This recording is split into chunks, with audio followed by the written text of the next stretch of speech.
last talked to you, and I thought I could just give you a little update on what I've been working on.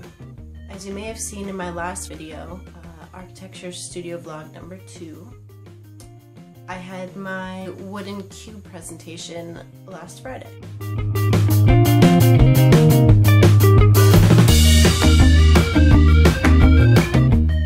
It went really well.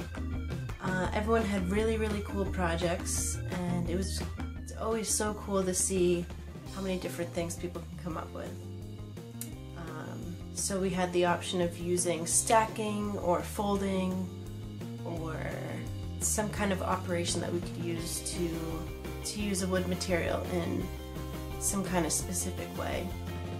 So as you may have seen in my last vlog video, I was working until pretty late trying to get my project done on time, because I had to do lots of studies on finding the right bending pattern that would work with the design that I wanted with the thickness of the wood that I had. And I had to go through lots of trials to find the right pattern, which even still, you can see that I broke a few pieces and I had to glue it back together, but it all worked out in the end. And I was a little frustrated at first because I was thinking, why do I have to translate it into wood? Because paper is essentially a wood-based product, so why go through the struggle of trying to translate something that I created out of paper into an impossible application in wood? And it wasn't until the presentation that I realized that they wanted us to go through the struggle of finding out the limitations of wood and the different qualities that wood can have. So now I understand that we were supposed to struggle with it to find the limitations. Some people worked with wood joinery. As you may have seen, I worked with very thin wood veneer. Some people worked with wooden blocks or sticks, or I don't know, people had a variety of things, so it was cool to see all of the different types of projects people came up with. So if you follow any of my other social media accounts, you may have seen some of the studies that I was doing on the computer, where I was designing different bending patterns for the wood. And I really had no idea what I was doing when I first started out, and it wasn't until I started laser cutting the designs and translating it onto the chipboard that I was using as a test that I really understood what all of those bending patterns I was creating was actually doing to the material. So it's cool to go through that process of figuring things out. So since wood is a very expensive material, I decided, like I said, to test out my ideas using paper and chipboard because it's a lot less expensive. So not only was I trying to find the right wood bending pattern, I was also trying to figure out the right settings for when I would translate from chipboard to wood, because I only had, I think, 2 sheets of wood that I had to work with, so I didn't have much room for making mistakes.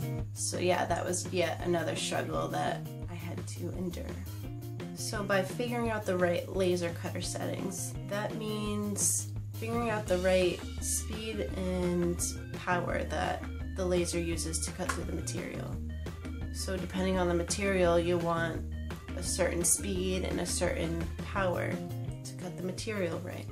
So this is dependent on the type of material, the thickness of the material, the reflectivity of the material. Hopefully there's not too much, because then it'll break the laser. So what these different settings can do is you can have a thicker cut line or a thinner cut line, you can etch certain things, and so adjusting these settings will give you the best results, but the only way to figure out what settings you need to do is just by testing them. And so that is what mostly took the most time when I was trying to figure out my wood bending patterns.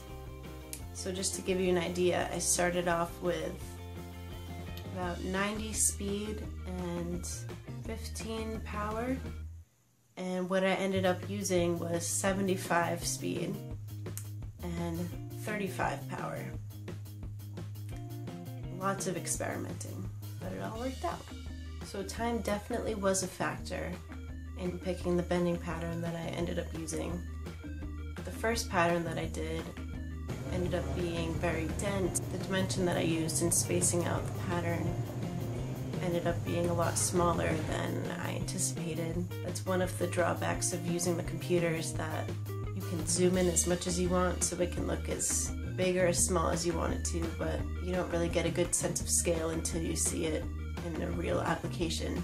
So when I tested it on the chipboard, it was very dense and it was breaking in a lot of places, and the time that it would have taken for me to scale up and space out the pattern to be more of what I needed, that would have taken more time than I had to do it. So I ended up going with a much simpler pattern that I was able to do quicker studies on. And as you could see by the splitting of some of the pieces, it didn't go exactly as planned, but I am so glad that I did all of the studies that I did do, because I found out lots of valuable things along the way. And if I went with the second pattern that I designed, it wouldn't have worked out. So unfortunately, sometimes time gets in the way and we've got to make quick decisions, but it was actually kind of cool. The first design that I did, the one that was really dense, I made the chipboard kind of feel spongy, like it really loosened up the material and made it really bendy and kind of airy like. It was really interesting to see how cutting into a material like that could completely change the properties of the material and what it's capable of. Also, just to clarify, I did not have an all-nighter the night before my presentation. I believe I left studio around 4, a little after 4, and came back around 8. So I got some sleep. No all-nighters.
I've been thinking a lot about my thesis, and I'm pretty sure that I'm doing some kind of dance and music studio in a city nearby my school. I'm really excited. I'm so glad that I've finally figured out what I want to do.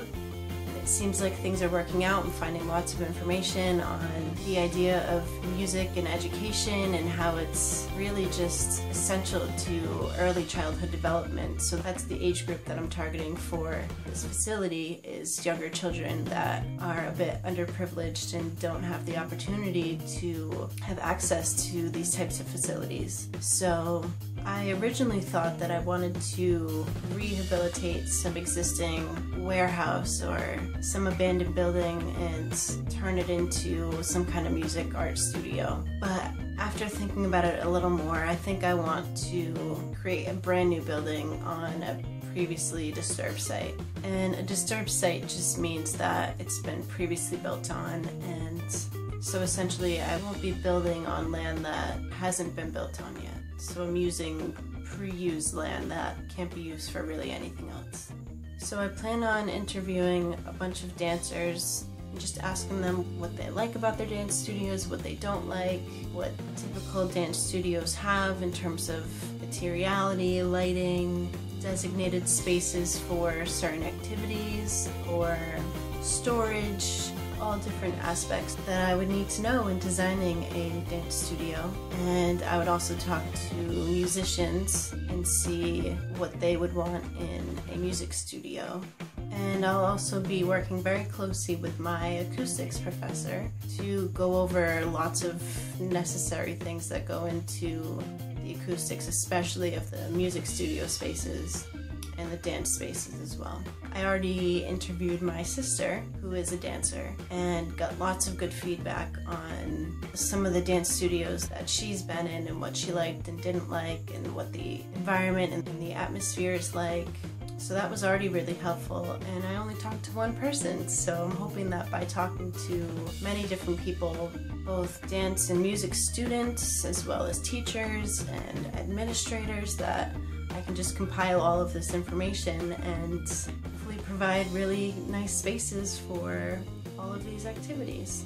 Like I said, I've been doing a lot of reading on the science behind the effects of music and dance on education and learning and retaining information, and I found lots of cool kind of experimental projects. Like there's one in Arizona where they have this, I believe it's a kindergarten, and they have these opera singers come in, I think 2 times a week, and they work out a lesson plan with the teachers, and they incorporate all of this opera singing with vocabulary and sciences and history, and they just compile all of this information through song and dance and acting, and these kids are just, they're learning so much. Like, these kids' vocabulary is better than mine, and they're in kindergarten. They're already excelling in their education, they're only in kindergarten.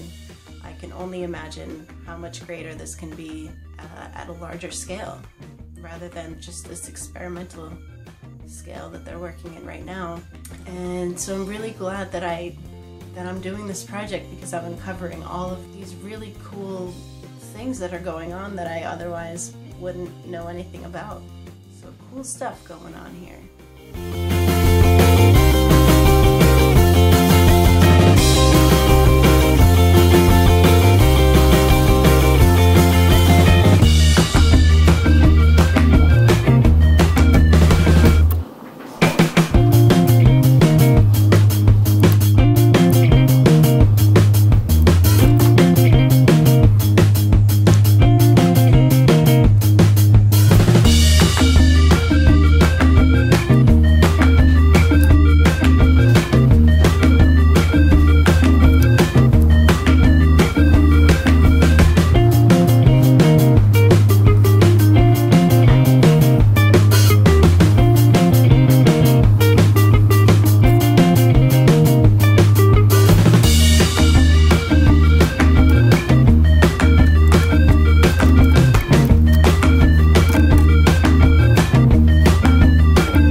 Frustrating week, because I, along with another person, was in charge of our site model CAD files for our studio project, and it was awful.